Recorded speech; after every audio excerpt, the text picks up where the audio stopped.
Hey everyone, how's it going? I'm sitting here recording this transmission in the bathroom. The bathroom is a good place to be, I think.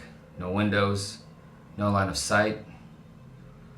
It's safe, and you can't be too safe these days.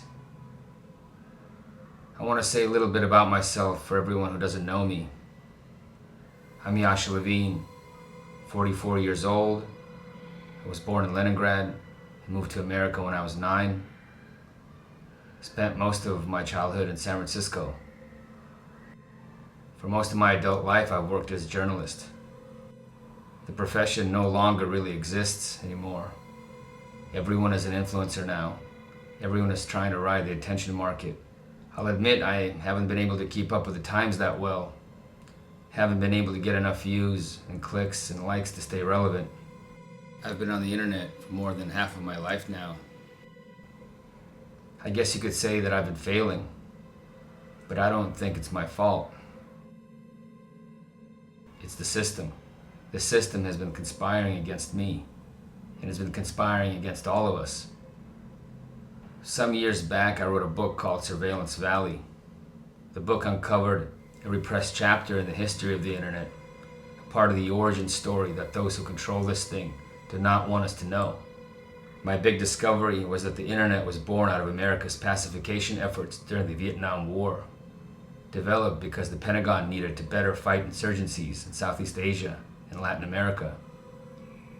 What became clear to me as I discovered that history was that the internet, going right back to the 1960s and 1970s, had been about surveillance and social control.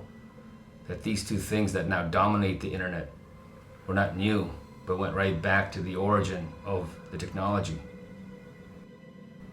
Close to a decade has passed since I wrote that book. And looking at my work now, I realized that in Surveillance Valley, I was more right than I thought, and at the same time, that I didn't go far enough. Despite all the complexity and commercialization of the internet today, the technology is still very much about pacification. I've come to believe that the internet now is a purely negative force, that even the good things that it gives us come with hidden costs that massively outweigh the benefits. I'm going to be making a documentary series about the internet. It'll be about how the internet became a vampiric technology, about how it caught us in its parasitic embrace, draining us of life. I'm doing this not so much for the old people, for people like me, or even people who are older. I'm doing this for the young people out there. People who have grown up their entire lives surrounded by this thing, by this internet. People who don't know that any other world is possible. I'm not here to entertain you, although you might be entertained at times, and you might even laugh a little. No, I have a very specific goal in mind. I want to poison your relationship with this technology. I want to convince you that the internet is not your friend. I want you to use your phone and your laptop and your tablet with disgust and revulsion. I want you to become aware of the parasitic force feeding on your life. I want you to become aware that the internet is keeping you from being free. Well, I think that's it for the introduction. Enjoy the show.